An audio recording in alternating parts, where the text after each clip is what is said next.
Hello friends, ಎಲ್ಲರಿಗೂ ನಮಸ್ಕಾರ. ಕವಿತಾ ಕಿರಣ ಲೋಕಕ್ಕೆ ನಿಮ್ಮೆಲ್ಲರಿಗೂ ಸ್ವಾಗತ. ವರಮಹಾಲಕ್ಷ್ಮಿ ಹಬ್ಬ ಇನ್ನೇನೋ ಬಂದೇ ಬಿಡ್ತು. ಹಬ್ಬಕ್ಕೆ ದಿನಗಣನೆ ಶುರುವಾಗಿದೆ ಸ್ನೇಹಿತರೆ. ಯಾರು ಎಷ್ಟೇ ಸಲ ಹಬ್ಬ ಮಾಡಿದ್ರು, ಎಷ್ಟೇ ವರ್ಷದಿಂದ ಹಬ್ಬ ಮಾಡಿದ್ರು, ಯಾವೆಲ್ಲ ವಸ್ತುಗಳು ಬೇಕು ಅಂತ ಎಲ್ಲರಿಗೂ ಕೂಡ ಒಂದಲ್ಲ ಒಂದ್ ರೀತಿಯ ಗೊಂದಲ ಇರುತ್ತೆ.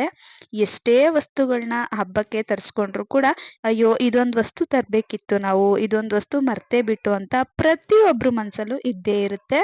ಹಾಗೇನೆ ವರ್ಷದಿಂದ ವರ್ಷಕ್ಕೆ ಹಬ್ಬನ ವಿಜೃಂಭಣೆಯಿಂದ ಮಾಡ್ಬೇಕು ಅಂತ ಪ್ರತಿಯೊಬ್ರು ಕನ್ಸಾಗಿರುತ್ತೆ ಸ್ನೇಹಿತರೆ. ಹಾಗಾಗಿ ವರಮಹಾಲಕ್ಷ್ಮಿ ಹಬ್ಬನ ಎಷ್ಟೇ ಸಿಂಪಲ್ ಆಗಿ ಸರಳವಾಗಿ ಮಾಡ್ಬೇಕು ಅಂದ್ರು ಅತಿ ಮುಖ್ಯವಾಗಿ ಇವು ವಸ್ತುಗಳು ಇಷ್ಟಂತೂ ಬೇಕೇ ಬೇಕಾಗುತ್ತೆ ಸ್ನೇಹಿತರೆ. ಅಂದ್ರೆ ಫಸ್ಟ್ನೇ ವರ್ಷ ಯಾರೆಲ್ಲ ವರಮಹಾಲಕ್ಷ್ಮಿ ಹಬ್ಬವನ್ನ ಮಾಡ್ಬೇಕು ಅಂತ ಅನ್ಕೊಂಡಿರ್ತೀರೋ ಅವರಂತೂ ಕೆಲವೊಂದು ಮುಖ್ಯವಾದಂತ ವಸ್ತುಗಳನ್ನ ತಗೊಳ್ಳೇಬೇಕಾಗುತ್ತೆ. ಗ್ರ್ಯಾಂಡ್ ಆಗಿ ಮಾಡೋರ್ನ ಬಿಡಿ, ಅವರು ವರ್ಷ ವರ್ಷನೂ ಮಾಡ್ತಿರ್ತಾರೆ, ಅವ್ರಿಗೆ ಯಾವೆಲ್ಲ ಬೇಕಾಗಿರುತ್ತೆ ಅಂತ ಐಡಿಯಾ ಇರುತ್ತೆ, ಅವರು ತರಿಸಿ ಇಟ್ಕೊಂಡಿರ್ತಾರೆ. ಹಾಗೇನೆ ಹಬ್ಬ ಮಾಡ್ತಾ ಮಾಡ್ತಾ ಏನಾಗುತ್ತೆ ಅಂದ್ರೆ ಯಾವೆಲ್ಲ ವಸ್ತುಗಳು ಬೇಕು ಅಂತ ಅವ್ರಿಗೆ ಗೊತ್ತಾಗುತ್ತೆ. ವರ್ಷದಿಂದ ವರ್ಷಕ್ಕೆ ಅವರೇ ತಗೊಂತಿರ್ತಾರೆ. ಅಂದ್ರೆ ಫಸ್ಟ್ ಟೈಮ್ ಹಬ್ಬ ಮಾಡೋರ್ಗೆ ಇದೊಂದು ಐಡಿಯಾ ಇರಬೇಕು, ಇಷ್ಟು ವಸ್ತುಗಳಂತೂ ವರಮಹಾಲಕ್ಷ್ಮಿ ಕೂರಿಸ್ಬೇಕಾದ್ರೆ ಬೇಕೇ ಬೇಕಾಗುತ್ತೆ ಅಂತ. ಫಸ್ಟ್ ಟೈಮ್ ಕೂರ್ಸೋರೇ ಆಗಿರ್ಲಿ ಅಥವಾ ವರ್ಷ ವರ್ಷ ಕೂರ್ಸೋರೇ ಆಗಿರ್ಲಿ, ಅವ್ರಿಗೂ ಈ ತರದ ವಿಚಾರಗಳ ತಿಳ್ಕೊಂಡ್ರೆ ಕೆಲವೊಂದು ವಸ್ತುಗಳನ್ನ ಮರ್ತಿದ್ರು ಕೂಡ ತಗೊಳ್ಳೋದಕ್ಕೆ ತುಂಬಾನೇ ಈಸಿ ಆಗುತ್ತೆ. ಯಾರಿಗೆಲ್ಲ ಈ ವಸ್ತುಗಳೆಲ್ಲ ಆಲ್ರೆಡಿ ಮನೆಯಲ್ಲಿ ಇದೆಯೋ ಅವರು ಆ ವಸ್ತುಗಳನ್ನ ಬಿಟ್ಟು ಬೇರೆ ಯಾವೆಲ್ಲ ವಸ್ತುಗಳು ನಿಮ್ಗೆ ಬೇಕು ಅನ್ಸುತ್ತೋ ಅವುಗಳನ್ನ ನೀವು ತಗೊಳ್ಳಿ. ಕನ್ಫ್ಯೂಸ್ ಮಾಡ್ಕೊಳ್ಳೋದಕ್ಕೆ ಹೋಗ್ಬೇಡಿ. ನಮ್ಮ ಮನೇಲಿ ಇವೆಲ್ಲ ವಸ್ತುಗಳು ಇವೆ, ಮತ್ತೆ ಇವುಗಳನ್ನ ತಗೋಬೇಕಂತ ಕೇಳ್ತಿರ್ತಾರೆ. ಆತರ ದಯವಿಟ್ಟು ಮಾಡೋದಕ್ಕೆ ಹೋಗಿ ಗೊಂದಲವನ್ನ ಮಾಡ್ಕೊಳ್ಳೋದಕ್ಕೆ ಹೋಗ್ಬೇಡಿ. ನಿಮ್ಮ ಮನೆಯಲ್ಲಿ ಈ ವಸ್ತುಗಳು ಆಲ್ರೆಡಿ ಇದ್ರೆ ಅವುಗಳನ್ನ ಇಟ್ಟು ನೀವು ಯಥಾ ಪ್ರಕಾರ ಯಾವ ರೀತಿ ನೀವು ವರಮಹಾಲಕ್ಷ್ಮಿಯನ್ನ ಕೂರಿಸಿ ನೀವು ಆಚರಣೆಯನ್ನ ಮಾಡ್ತಿರ್ತೀರೋ ಅದೇ ರೀತಿ ಮಾಡ್ಕೊಳ್ಳಿ. ಅಥವಾ ನೀವು ನಾವ್ ಹೇಳಿರುವಂತ ವಸ್ತುಗಳಲ್ಲಿ ಯಾವ್ದಾದ್ರು ತಗೋಬೇಕು ಅಂತ ನಿಮ್ಮ ಮನಸ್ಸಿಗೆ ಅನ್ಸಿದ್ರೆ ಮಾತ್ರ ತಗೊಳ್ಳಿ ಸ್ನೇಹಿತರೆ. ಆದ್ರೆ ನಾವು ಎಷ್ಟೇ ಸರಳವಾಗಿ ಲಕ್ಷ್ಮಿಯನ್ನ ಕೂರಿಸಿ ಪೂಜೆಯನ್ನ ಮಾಡ್ತೀನಿ ಅಂದ್ರು ಇಷ್ಟು ಸರಳವಾದ ವಸ್ತುಗಳು ನಮ್ಗೆ ಬೇಕೇ ಬೇಕಾಗುತ್ತೆ. ಆದ್ರಿಂದ ಇವತ್ತಿನ ಮಾಹಿತಿಲಿ ವರಮಹಾಲಕ್ಷ್ಮಿಯನ್ನ ಕೂರ್ಸೋರಿಗೆ ತುಂಬಾ ಸರಳವಾಗಿನೇ ಪೂಜೆಯನ್ನ ಮಾಡ್ತೀನಿ ಅನ್ನೋರ್ಗೆ ಅತಿ ಮುಖ್ಯವಾಗಿ ಈ ವಸ್ತುಗಳು ಲಕ್ಷ್ಮೀ ಪೂಜೆಗೆ ಬೇಕಾಗುತ್ತೆ. ಯಾವೆಲ್ಲ ವಸ್ತುಗಳು ಬೇಕು ಅಂತ ಇವತ್ತಿನ ಈ ಮಾಹಿತಿಲಿ ತಿಳ್ಕೊಳ್ಳೋಣ ಸ್ನೇಹಿತರೆ. ಇದಕ್ಕಿಂತ ಮುಂಚೆ ಯಾರೆಲ್ಲ ನಮ್ಮ ಚಾನಲ್ನ ಫಸ್ಟ್ ಟೈಮ್ ನೋಡ್ತಿದ್ರೋ ಪ್ಲೀಸ್ ರಿಕ್ವೆಸ್ಟ್ ಮಾಡ್ತಿದ್ದೀನಿ, ನಮ್ಮ ಚಾನಲ್ನ ಸಬ್ಸ್ಕ್ರೈಬ್ ಮಾಡ್ಕೊಂಡು ನೋಡಿ. ಈ ವಿಡಿಯೋ ಇಷ್ಟ ಆದ್ರೆ ನಿಮ್ಗೆ ಒಂದ್ ಲೈಕ್ ಕೊಡೋದನ್ನ ಮರಿಬೇಡಿ ಸ್ನೇಹಿತರೆ. ಬನ್ನಿ ಆಗಿದ್ರೆ ವಿಡಿಯೋನ ಶುರು ಮಾಡೋಣ. ವರಮಹಾಲಕ್ಷ್ಮಿ ಹಬ್ಬವನ್ನ ಯಾರೆಲ್ಲ ಈ ಬಾರಿ ಮೊದಲನೇ ಬಾರಿಗೆ ಆಚರಣೆಯನ್ನ ಮಾಡ್ಬೇಕು ಅಂತ ಅನ್ಕೊಂಡಿರ್ತೀರೋ ನೀವು ಒಂದು ಪೆನ್ನು ಪೇಪರ್ ತಗೊಂಡು ಈ ವಸ್ತುಗಳನ್ನೆಲ್ಲ ಲೀಸ್ಟ್ ಮಾಡಿ ಇಟ್ಕೊಂಡ್ಬಿಡಿ. ಅವಾಗ ನೀವು ಗ್ರಂಥಿ ಅಂಗಡಿಲಿ ಏನೇನ್ ತಗೋಬೇಕು ಮತ್ತೆ ಬೇರೆ ಕಡೆ ಹೋಗಿ ಏನೆಲ್ಲ ವಸ್ತುಗಳನ್ನ ತಗೋಬೇಕು ಅಂತ ನಿಮ್ಗೇನೆ ಐಡಿಯಾ ಬರುತ್ತೆ. ಮತ್ತೆ ಹಬ್ಬ ಮಾಡೋದಕ್ಕೂ ಕೂಡ ಗೊಂದಲ ಆಗಲ್ಲ. ಯಾವುದೇ ವಸ್ತುಗಳು ನಿಮ್ಗೆ ಮರೆತರೂ ಕೂಡ ಆ ಲಿಸ್ಟ್ ಅಲ್ಲಿ ಇರುತ್ತೆ, ಹೋಗಿ ಪಟ್ ಅಂತ ತಂದ್ಬಿಡ್ಬೋದು. ಎಲ್ಲಾ ವಸ್ತುಗಳು ನೀವು ಈ ತರ ಬರ್ದು ಇಟ್ಕೊಂಡು ಹಬ್ಬ ಇರೋದ್ಕಿಂತ ಮುಂಚೆನೆ ನೀವು ಮನೆಗೆ ತಂದಿಟ್ಕೊಂಡ್ಬಿಟ್ರೆ ಹಬ್ಬನ ಮಾಡೋದಕ್ಕೆ ತುಂಬಾನೇ ಈಸಿ ಆಗುತ್ತೆ. ಯಾವುದೇ ರೀತಿ ಗೊಂದಲ ಆಗಲ್ಲ ಸ್ನೇಹಿತರೆ.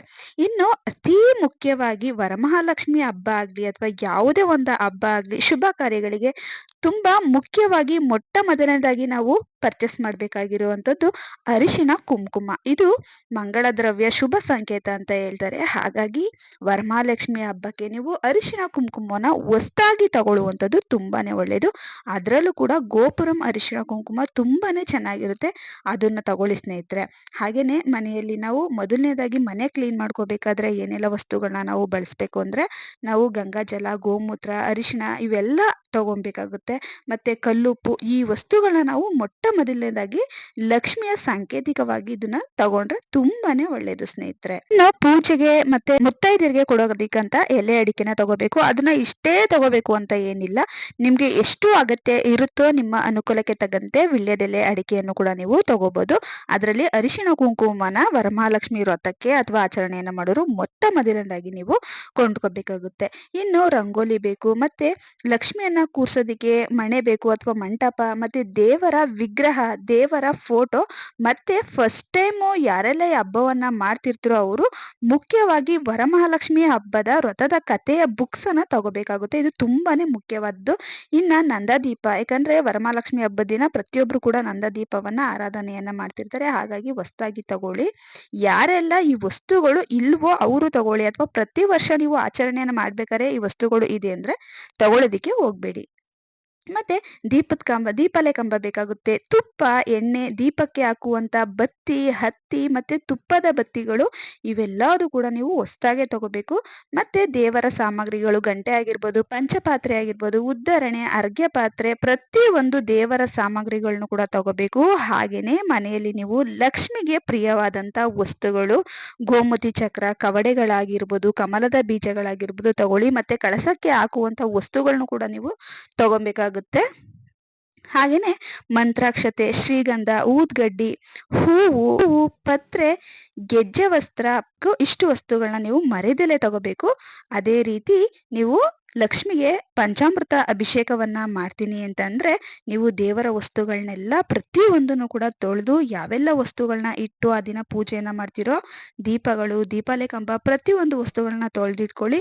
ಜೊತೆಗೆ ತೆಂಗಿನಕಾಯಿಗಳನ್ನು ಕೂಡ ನೀವು ತಂದಿಡ್ಬೇಕು. ಬಾಳೆಹಣ್ಣು ಪ್ರತಿಯೊಂದನ್ನು ಕೂಡ ತಂದಿಟ್ಕೊಳ್ಳಿ. ಎಷ್ಟು ಬೇಕಾಗುತ್ತೆ ಅನ್ನೋದು ಅದು ನಿಮ್ಮ ಅವಶ್ಯಕತೆಗೆ ಬಿಟ್ಟಿದ್ದು, ಅನುಕೂಲಕ್ಕೆ ಬಿಟ್ಟಿದ್ದು. ಹಾಗೇನೆ ಪಂಚಾಮೃತದಿಂದ ಅಭಿಷೇಕವನ್ನ ಮಾಡೋದಿಕ್ಕೆ ಹಾಲು, ಮೊಸರೆ, ಸಕ್ಕರೆ, ಜೇನುತುಪ್ಪ, ತುಪ್ಪ ಪ್ರತಿಯೊಂದನ್ನು ತಂದಿಟ್ಕೊಳ್ಳಿ. ಇನ್ನ ವಿಳ್ಯದೆಲೆ, ಎಡಕೆ, ತೆಂಗಿನಕಾಯಿ ನೈವೇದ್ಯಕ್ಕೆ ನೀವು ಏನೇನ್ ಮಾಡ್ತಿರೋ ಅದಕ್ಕೆ ಏನೇನ್ ಸಾಮಗ್ರಿ ಬೇಕೋ ಎಲ್ಲಾನು ತಂದಿಟ್ಕೊಳ್ಳಿ. ಹಾಗೇನೆ ಅತಿ ಮುಖ್ಯವಾಗಿ ಈ ಹಬ್ಬಕ್ಕೆ ನೀವು ಕರ್ಪೂರ, ಮಂಗಳಾರತಿ ತಟ್ಟೆ ಮತ್ತೆ ಆರತಿ ತಟ್ಟೆ, ಹೂಬತ್ತಿ ಎಲ್ಲಾನು ಕೂಡ ತಂದಿಟ್ಕೊಳ್ಳಿ. ಹಾಗೇನೆ ಮರಿದೆಲೆನೆ ಲಕ್ಷ್ಮಿ ಪೂಜೆಗೆ ಲಾವಂಚದ ಬೇರು ಅಂತ ಸಿಗುತ್ತೆ ನೋಡಿ. ಇದೇ ಲಾವಂಚದ ಬೇರು. ಇದು ಯಾವ ರೀತಿ ಬಳಕೆಯನ್ನ ಮಾಡ್ಬೇಕು ಅಂತ ನಿಮ್ಗೆ ತೋರಿಸ್ಕೊಡ್ತೀನಿ. ತುಂಬಾನೇ ಮುಖ್ಯವಾಗಿ ಬೇಕಾಗಿರುವಂತ ವಸ್ತು ಇದು. ಇದನ್ನ ಗ್ರಂಥಿಗೆ ಅಂಗಡಿಲಿ ಹೋಗಿ ಕೇಳಿ, ಖಂಡಿತವಾಗ್ಲೂ ಸಿಗುತ್ತೆ.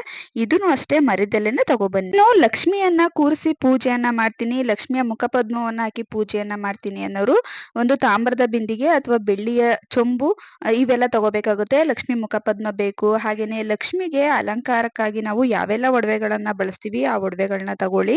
ಹಾಗೇನೆ ಜೊತೆಗೆ ಅರಿಶಿಣದ ದಾರ, ಅರಿಶಿಣದ ಕೊನೆ ಇವೆಲ್ಲ ತುಂಬಾ ಮುಖ್ಯವಾಗಿ ಬೇಕಾಗುತ್ತೆ. ಮತ್ತೆ ಲಕ್ಷ್ಮಿಯ ಮುಖಪದ್ಮನೂ ಅಷ್ಟೇ ನೀವು ತಂದಿಟ್ಕೋಬೇಕು. ಅಥವಾ ನೀವು ಮನೇಲೇ ಇದ್ರೆ ಅದನ್ನೇ ಕೂಡ ನೀವು ಪೂಜೆಯನ್ನ ಮಾಡಬಹುದು. ತುಂಬಾ ಮುಖ್ಯವಾಗಿ ನೀವು ಮರದ ಜೊತೆ ಬಾಗಿನ ಸಾಮಾನ ಸಿಗುತ್ತೆ. ಬಳೆ, ಬಿಚ್ಚೋಲೆ, ಕನ್ನಡಿ, ಕಪ್ಪು, ರವಿಕೆ ಬಟ್ಟೆ ಇವೆಲ್ಲದೂ ಕೂಡ ತರಬೇಕು. ಹಾಗೇನೆ ಮಡ್ಲಕ್ಕಿ ಸಾಮಾನನ್ನು ಕೂಡ ಮರಿದೆಲೆ ತರಬೇಕು. ಬೆಲ್ಲ, ಕೊಬ್ಬರಿ, ಹುರ್ಗಡ್ಲೆ ಈ ರೀತಿ ನಾವು ಮಡ್ಲಕ್ಕಿ ಸಾಮಾನ್ಗೆ ನೀವು ಏನೆಲ್ಲ ತುಂಬ್ತೀರಾ ಅದನ್ನೆಲ್ಲ ನೀವು ತಂದು ಇಟ್ಕೊಂಡ್ಬಿಡ್ಬೇಕು. ಲಕ್ಷ್ಮಿ ಮುಂದೆ ಇಡೋದಕ್ಕೆ ಮಡ್ಲಕ್ಕಿ ಸಾಮಾನು ಬೇರೆ, ಮತ್ತೆ ಗೌರಿ ಸಾಮಾನು ಅಂತ ಹೇಳ್ತೀವಿ ಅಂದ್ರೆ ಬಾಗಿನ ಸಾಮಾನು, ಅವನು ಕೂಡ ನೀವು ಗ್ರಂಥಿಗೆ ಅಂಗಡಿಗಳಲ್ಲಿ ಎಲ್ಲಾನು ಕೂಡ ಈ ರೀತಿಯಾಗಿ ಸಿದ್ಧತೆಯನ್ನ ಮಾಡಿ ಇಟ್ಕೊಳ್ಳಿ. ತುಂಬಾನೇ ಒಳ್ಳೇದು. ಹಬ್ಬ ಮಾಡೋದಕ್ಕೆ ಯಾವುದೇ ರೀತಿಯ ಗೊಂದಲ ಆಗೋದಿಲ್ಲ ಸ್ನೇಹಿತರೆ. ಈ ರೀತಿಯಾಗಿ ನಾವು ಹಬ್ಬಕ್ಕಿಂತ ಮೊದಲೇ ಏನೇನೆಲ್ಲ ವಸ್ತುಗಳು ಬೇಕು ಅಂತ ಲಿಸ್ಟ್ ಮಾಡಿ ಇಟ್ಕೊಂಡ್ಬಿಟ್ರೆ. ಇನ್ನು ಲಕ್ಷ್ಮಿ ಹಬ್ಬ ಅಂದ್ರೆ ಪ್ರತಿಯೊಬ್ಬರಿಗೂ ಗೊತ್ತಿರುವಂತದ್ದು ಲಕ್ಷ್ಮಿಗೆ ಉಡ್ಸುವಂತ ಸೀರೆ. ಇದನ್ನು ಅಷ್ಟೇ ನೀವು ಹೊಸದಾಗೆ ತರಿಸಿಟ್ಕೋಬೇಕು. ಅಥವಾ ಬ್ಲೌಸ್ ಪೀಸ್ ನಲ್ಲಿ ನೀವು ಉಡಿಸ್ತೀನಿ ಅಂದ್ರೆ ಅದನ್ನು ಕೂಡ ಹೊಸದಾಗೆ ತಂದು ಇಟ್ಕೊಳ್ಳಿ. ಯಾವುದೇ ಕಾರಣಕ್ಕೂ ಕೂಡ ಸೀರೆಯಲ್ಲಿ ಬ್ಲೌಸ್ ನ ಕಟ್ ಮಾಡಬಾರ್ದು. ಆ ರೀತಿಯಾಗಿ ಲಕ್ಷ್ಮಿಗೆ ಉಡಿಸ್ಬೇಕು. ಹಾಗೇನೆ ಬಾಗಿಣಕ್ಕೆ ಇಡ್ಬೇಕಾದ್ರೂ ಅಷ್ಟೇ ಬ್ಲೌಸ್ ಮತ್ತೆ ಸೀರೆ ಎರಡನ್ನೂ ಸರಿ ನಾವು ಇಡಬೇಕು. ಯಾವುದೇ ಕಾರಣಕ್ಕೂ ಕತ್ರಿಯನ್ನ ಹಾಕಿ ಕಟ್ ಮಾಡಿ ಇಡುವಂತಿಲ್ಲ ಸ್ನೇಹಿತರೆ. ನೋಡಿ, ಇಷ್ಟು ವಸ್ತುಗಳಂತೂ ಅತಿ ಮುಖ್ಯವಾಗಿ ಎಷ್ಟೇ ಸರಳವಾಗಿ ವರಮಹಾಲಕ್ಷ್ಮಿ ಹಬ್ಬವನ್ನ ಮಾಡ್ತೀನಿ ಅಂದ್ರು ಈ ವಸ್ತುಗಳು ಮುಖ್ಯವಾಗಿ ಬೇಕೇ ಬೇಕಾಗುತ್ತೆ ಸ್ನೇಹಿತರೆ. ನಾವು ಪ್ರತಿ ವರ್ಷನೂ ಕೂಡ ಇಷ್ಟು ವಸ್ತುಗಳನ್ನ ಬಳಸ್ಕೊಂಡೇ ಲಕ್ಷ್ಮಿ ಹಬ್ಬವನ್ನ ಮಾಡ್ತಿರೋದು. ಹಾಗಾಗಿ ನಿಮ್ಗೂ ಕೂಡ ತಿಳಿಸ್ಕೊಟ್ಟಿದ್ದೀನಿ. ಇದ್ರಲ್ಲಿ ನಿಮ್ಗೆ ಯಾವೆಲ್ಲ ವಸ್ತುಗಳು ಹೊಸದಾಗಿ ಬೇಕು ಅನ್ಸುತ್ತೋ ತಗೊಳ್ಳಿ. ಅಥವಾ ನಾನು ಹೇಳಿರುವಂತ ವಸ್ತುಗಳಲ್ಲಿ ಯಾವ್ದಾದ್ರು ಮಿಸ್ ಆದ್ರೂ ಸರಿ ನೀವು ತಗೊಳ್ಳಿ ಸ್ನೇಹಿತರೆ. ನೋಡಿರಲ್ವಾ ಸ್ನೇಹಿತರೆ, ಹೊಸದಾಗಿ ವರಮಹಾಲಕ್ಷ್ಮಿ ಹಬ್ಬವನ್ನ ಮಾಡ್ತಿರೋರು ಆಗಿರ್ಬೋದು ಅಥವಾ ಪ್ರತಿ ವರ್ಷ ವರಮಹಾಲಕ್ಷ್ಮಿ ಹಬ್ಬವನ್ನ ಮಾಡ್ತಿರೋರೇ ಆಗಿರ್ಬೋದು, ಈ ರೀತಿಯಾಗಿ ಯಾವೆಲ್ಲ ವಸ್ತುಗಳು ಬೇಕು ಅಂತ ಲಿಸ್ಟ್ ಮಾಡಿ ಇಟ್ಕೊಂಡ್ರೆ ಹಬ್ಬಕ್ಕೆ ತುಂಬಾನೇ ಈಸಿ ಆಗುತ್ತೆ. ಮತ್ತೆ ಯಾವೆಲ್ಲ ವಸ್ತುಗಳು ನಮ್ಗೆ ಬೇಕು ಅಂತ ಒಂದು ಐಡಿಯಾನು ಸಿಕ್ತಂಗಾಗುತ್ತೆ ಸ್ನೇಹಿತರೆ. ನೋಡಿದ್ರಲ್ವಾ ಇವತ್ತಿನ ಈ ಚಿಕ್ಕ ಮಾಹಿತಿ ನಿಮ್ಗೆಲ್ಲ ಇಷ್ಟ ಆಗಿದ್ರೆ ಯಾರೆಲ್ಲ ನಮ್ಮ ಚಾನಲ್ ಸಬ್ಸ್ಕ್ರೈಬ್ ಮಾಡ್ಕೊಂಡು ನೋಡಿ, ಈ ವಿಡಿಯೋ ಇಷ್ಟ ಆದ್ರೆ ಒಂದ್ ಲೈಕ್ ಕೊಡೋದನ್ನ ಮರಿಬೇಡಿ ಸ್ನೇಹಿತರೆ. ಇದು ನಿಮ್ಗೆ ಉಪಯುಕ್ತ ಮಾಹಿತಿ ಅನ್ಸಿದ್ರೆ ಒಂದ್ 4 ಜನಕ್ಕಾದ್ರೂ ಶೇರ್ ಮಾಡಿ. ನಿಮ್ಮ ಅನಿಸಿಕೆಗಳನ್ನ ಕಮೆಂಟ್ ಮೂಲಕ ಕಮೆಂಟ್ ಮಾಡಿ ತಿಳಿಸಿ. ಮುಂದಿನ ವಿಡಿಯೋಗಳಲ್ಲಿ ಹೆಚ್ಚಿನ ಮಾಹಿತಿಯೊಂದಿಗೆ ಸಿಗ್ತೀನಿ. ಅಲ್ಲಿವರೆಗೂ ನಮ್ಮ ಚಾನಲ್ ಇರುವಂತ ಪ್ರತಿಯೊಂದು ಉಪಯುಕ್ತ ಮಾಹಿತಿನ ನೋಡ್ತೀರಿ, ನಮ್ಗೆ ಹೀಗೆ ಸಪೋರ್ಟ್ ಮಾಡ್ತೀರಿ. Thank you.